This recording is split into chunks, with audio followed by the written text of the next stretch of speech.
بسم اللہ الرحمن الرحیم۔ آج آپ لوگ کے حاضر میں مختصر ترین سوالات لے کر کے حاضر ہوئے ہیں۔ کوئی زیادہ اس میں کوشچن نہیں ہے، خالی بس اس میں آپ لوگ کو سمجھنا کہ کس طریقے سے 2 نمبر کا کوشچن لکھنا اور بنانا ہے۔ چلو پہلا کوشچن کا آغاز کرتے ہیں۔ مٹی کے تیل کو دیکھ کر لوگ کیوں ناک بھوں چڑھاتے ہیں؟ مٹی کے تیل کو دیکھ کر لوگ کیوں ناک بھوں چڑھاتے ہیں؟ تو جواب میں کیا ہے، اس کے بدبو کی وجہ سے ناک بھوں چڑھاتے ہیں، یعنی کس کی وجہ سے؟ مٹی کے تیل کی بدبو کی وجہ سے جو ہے ناک بھوں لوگ چڑھاتے ہیں۔ اگلا کوشچن کہہ رہا ہے کہ بنجاروں کو اور کس نام سے جانا جاتا ہے؟ یعنی بنجاروں کو جو ہے اور کس نام سے جانا جاتا ہے؟ تو بنجاروں کو خانہ بدوش کے نام سے جانتے ہیں۔ بنجاروں کو کس نام سے جانتے ہیں؟ تو خانہ بدوش کے نام سے جانتے ہیں۔ میر انیس کے ایک اہم عصر کا نام بتا، یعنی میر انیس کے ایک اہم عصر کا نام بتا۔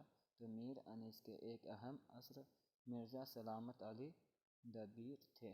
کون تھے؟ مرزا سلامت علی دبیر تھے۔ قلی کھولنا، کیا ہوگا وہاں پہ؟ قلی کھولنا زبان کا لفظ ہے اور اس کے معنی کیا؟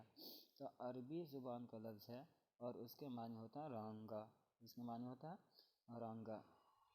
اگلا کوشچن، انشائیہ شعری صنف ہے یا نثری؟ تو انشائیہ جو ہے نثری صنف ہے۔ انشائیہ کیا ہے؟ تو انشائیہ جو ہے نثری صنف ہے۔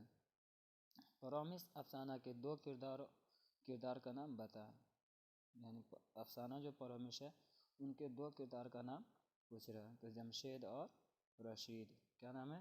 جمشید اور رشید۔ تو آپ لوگ کو اس طریقے سے لکھنا ہے کہ افسانہ پرومس کے 2 مرکزی کردار کے نام درج ذیل ہیں، ایک میں جمشید اور دوسرا میں رشید۔ اس طریقے سے آپ لوگ کو ڈالنا ہے۔ کس طریقے سے آپ لوگ کو لکھنا ہے کہ افسانہ پرومس کے 2 مرکزی کردار کا نام درج ذیل ہے، نمبر 1 میں جمشید اور دوسرا میں رشید۔ حضرت یعقوب علیہ السلام اور یوسف علیہ السلام میں کیا نسبت ہے؟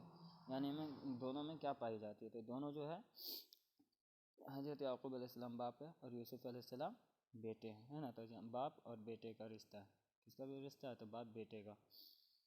اگلا کوشچن، اپنے پسندیدہ شاعر کے 2 اشعار لکھیں ہیں۔ یعنی اس میں بول رہا ہے کہ اپنے آپ کو جو پڑھے ہیں ان میں سے کوئی بھی شاعر کا جو ہے 2 شعر لکھنے کے لیے، یعنی اپنے پسندیدہ شاعر کے 2 اشعار لکھنے کے، چاہے غالب کا لکھیے یا علامہ اقبال کا لکھیے، کسی کا بھی جو ہے آپ کو 2 شعر لکھنا ہے۔ چلو اگلا شعر دیکھتے ہیں۔ تو شعر، تمناؤں میں الجھایا گیا ہوں، سب سے ہلکا شعر ہے۔ تمناؤں میں الجھایا گیا ہوں، کھلونے دے کر بہلایا گیا ہوں۔ گجا میں اور گجا اے شاد دنیا، یہ شاد عظیم آبادی کا ہے۔ گجا میں اور گجا اے شاد دنیا، کہاں سے کس جگہ لایا گیا ہوں، یعنی کہاں سے کس جگہ لایا گیا ہوں، یہ شاد عظیم آبادی کا جو ہے بہترین غزل ہے۔ اگلا کوشچن دیکھیے گا کیا کہہ رہا ہے کہ ابتدا میں یعنی اس کا تخلص کیا تھا؟ اس میں تخلص پوچھ رہے ہیں کہ ہرزے کا، کس کا؟ ہرزے کا تخلص تھا۔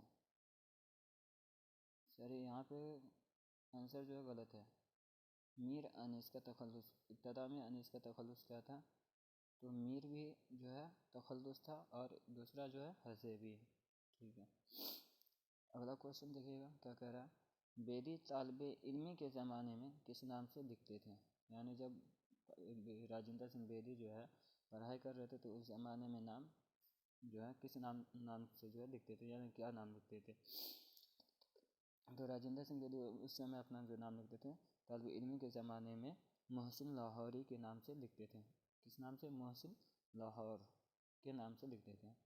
ابراہیم سکہ کی تعلیم کہاں تک ہوئی تھی؟ یعنی ابراہیم سکہ جو پانی پلانے کا کام کر رہے تھے وہ کہاں تک پڑھے لکھے ہوئے آدمی تھے؟ تو 4ٹھی جماعت تک۔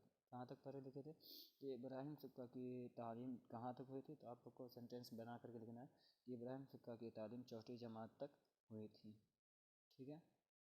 جواب ڈال کر کے اس کو لکھنا کہ ابراہیم سکہ کی تعلیم جو ہے 4ٹھی جماعت تک ہوتی ہے، یعنی ابراہیم سکہ کی تعلیم 4ٹھی جماعت یا درجہ چہارم تک ہوئی تھی، درجہ چہارم بھی بول دیجیے گا وہ بھی چلے گا، ہے نا۔ اگلا کوشچن، اکبر کس پرچے کے نور تنوں میں شمار ہوتے تھے؟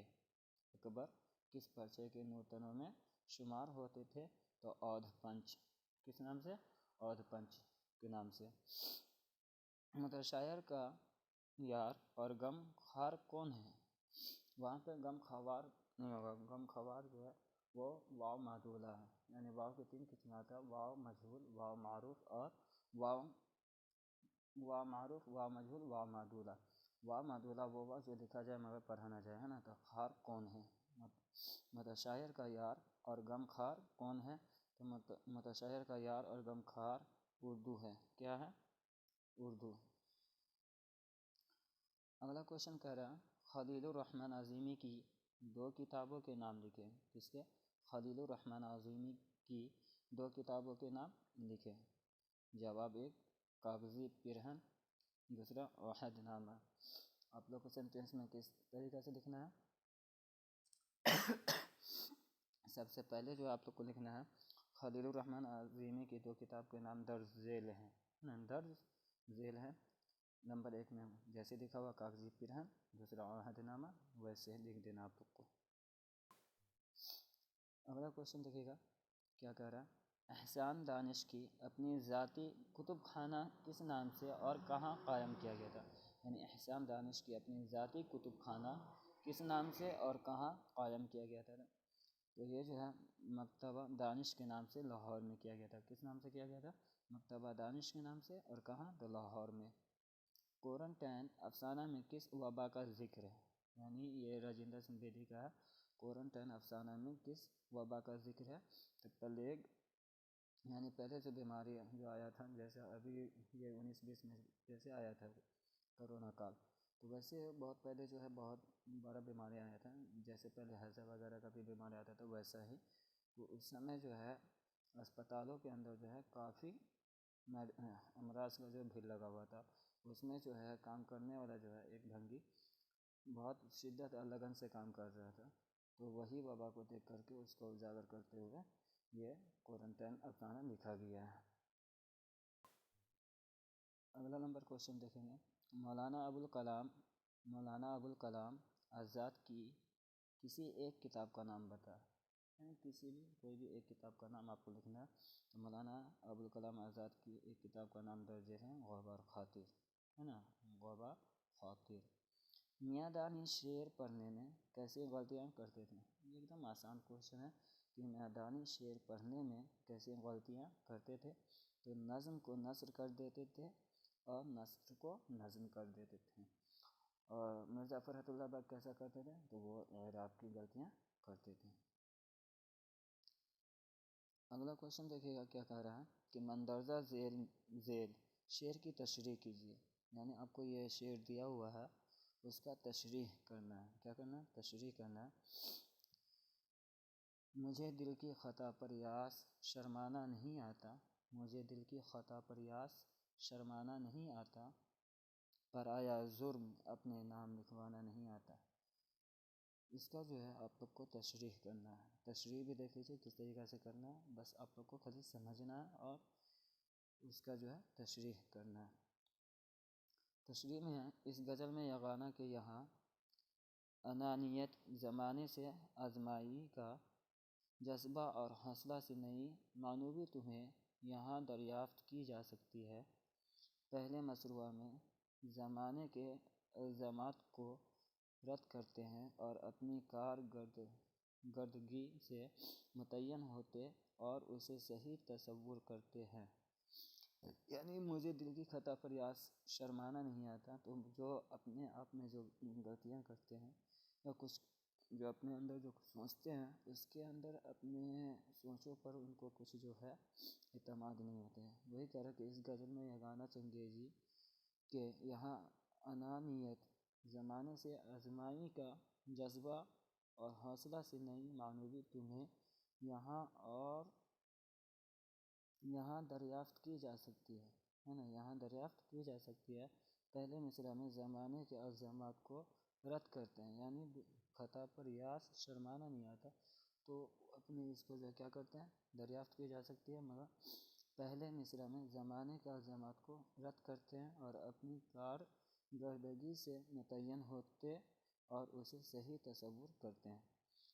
دوسرے مصرعے میں یعنی دوسرے مصروعے میں خود پر لکھے دوسروں کے الزامات اور سوائے اپنے نام پر لکھوانے سے انکار کرتے ہیں، اس لیے دوسروں کا جرم اپنے لیے نقصان ہے، یعنی دوسروں کی غلطی ہوئی اپنے اوپر نہ لینا چاہیے، یہ اس میں کہا گیا ہے۔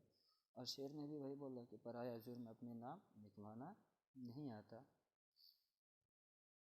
اور اپنے خود کے کیے پہ جو ہے شرمانا نہیں آتا ہے، کیونکہ ہم کر رہے اپنے آپ کو صحیح کر رہے، بہت سارا آدمی بولتا نہیں یار یہ غلط ہے ایسے ویسے، مگر کوئی اچھا کام کر رہے ہو اس کے بعد بھی کچھ جو ہے سوچے گا یار وہ تو اس میں آگے بڑھ چکے گا، اس بات سے جو ہے اس کا جو ہے تشریح بہت زیادہ اگر صحیح سے کیا جائے تو لمبی تشریح ہو جائے گی، مگر اس میں آپ کو کوئی زیادہ نمبر کا نہیں ہے، 2 نمبر کا، اس لیے آپ کو مختصر طور پہ لے کر کے چلنا ہے۔ آج کا سب سے انتم کوشچن دیکھیے گا کیا کہہ رہا ہے۔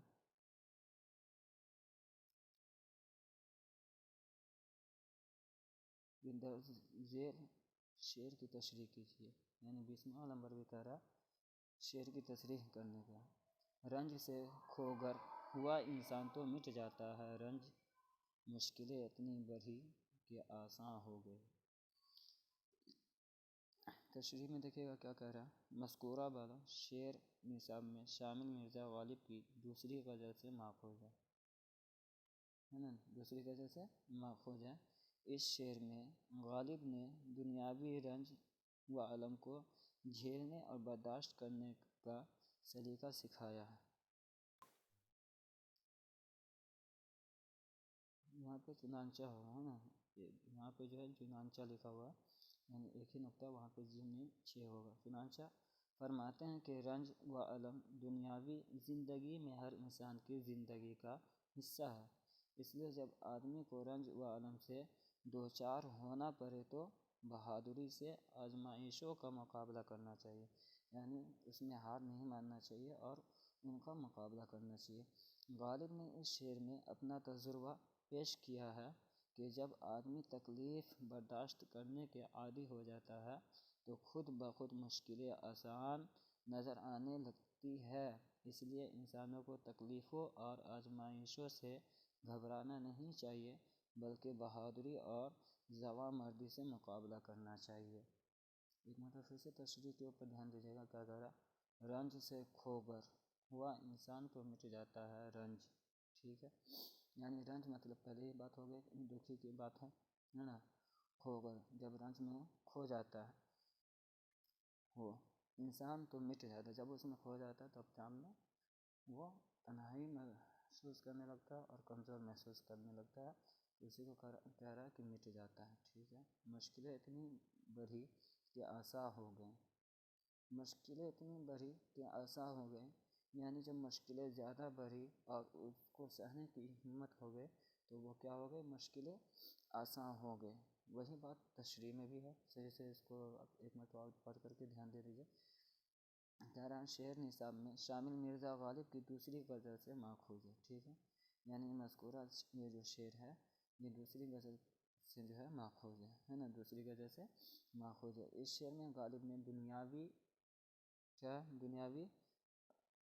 نا رنج ہوگا، یہاں پہ کیا ہوگا، رنج رجن نہیں، دنیاوی رنج و الم کو جھیلنے، رنج مطلب دکھی، عالم میں دنیا ہے نا، تو دنیاوی ہے نا رنج و الم کو جھیلنے، یہاں پہ رجن لکھا ہو، رجن نہیں ہوگا، رنج ہوگا، کیا ہوگا، رنج ہوگا، یہاں پہ رے نون اور جیم ہوگا، رنج ہے نا، رنج و الم کو جھیلنے اور برداشت کرنے کا سلیقہ سکھایا، ٹھیک ہے۔ یہاں پہ بھی کیا ہوگا، چنانچہ، کیا ہوگا، چنانچہ، یہاں پہ جیم دیا ہوا، جیم میں چنانچہ، اس طریقے سے آپ کا ہوگا چنانچہ، کیا ہوگا، چنانچہ، یہاں پہ چنانچہ لکھا ہوا تو چنانچہ نہیں سمجھنا ہے، نہیں پڑھنا آپ لوگ کو، چنانچہ پڑھنا ہے۔ چنانچہ فرماتے ہیں کہ رنج و الم دنیاوی زندگی میں ہر انسان کی زندگی کا حصہ ہے، ٹھیک ہے۔ ہر انسان کے اندر کم سے کم ایک نہ ایک بار ضرور جو ہے تکلیف آتی ہی ہے، کوئی نہ کوئی پریشانیاں آتی ہیں۔ اس لیے جب آدمی کو رنج و الم سے دو چار ہونا پڑے تو بہادری سے آزمائشوں کا مقابلہ کرنا چاہیے۔ اگر کسی انسان کے اندر کوئی مصیبت آتی ہے تو اس میں ہمت نہ ہونا چاہیے، یعنی ان سے جو ہے بہادری سے جو ہے ان مصیبتوں کو آزمانا اور اس کا مقابلہ کرنا چاہیے۔ غالب نے اس شعر میں اپنا تجربہ پیش کیا کہ جب آدمی تکلیف برداشت کرنے کا عادی ہو جاتا ہے تو خود بخود مشکلیں آسان نظر آنے لگتی ہے۔ اس لیے انسان کو تکلیفوں اور آزمائشوں سے گھبرانا نہیں چاہیے، بلکہ بہادری اور جواں مردی سے مقابلہ کرنا چاہیے۔ یہ کچھ 20 کوشچن تھے آج کے لیے، آپ لوگ کے لیے آج کا۔ کل جو ہے کم سے کم 4-5 کوشچن دیکھا رہے گا، تاکہ اس کے بعد پھر آپ کا آئے گا 4 نمبر کا کوشچن، تو وہ تھوڑا بڑا ہوگا، تو اس میں یاد رہے کہ زیادہ سے زیادہ ہم کوشچن اس میں بتا سکتے ہیں، تو 3 کوشچن سے 4 کوشچن کوشش کریں گے زیادہ سے زیادہ ہو۔ اگر ویڈیو اچھا لگا ہو تو آگے شیئر کریں، لائک کریں اور کمنٹ کر کے بتائیں کہ آپ لوگ کی تیاری کیسی چل رہی ہے، کیا پچھلا آبجیکٹیو پورا آپ کو یاد ہو چکا ہے۔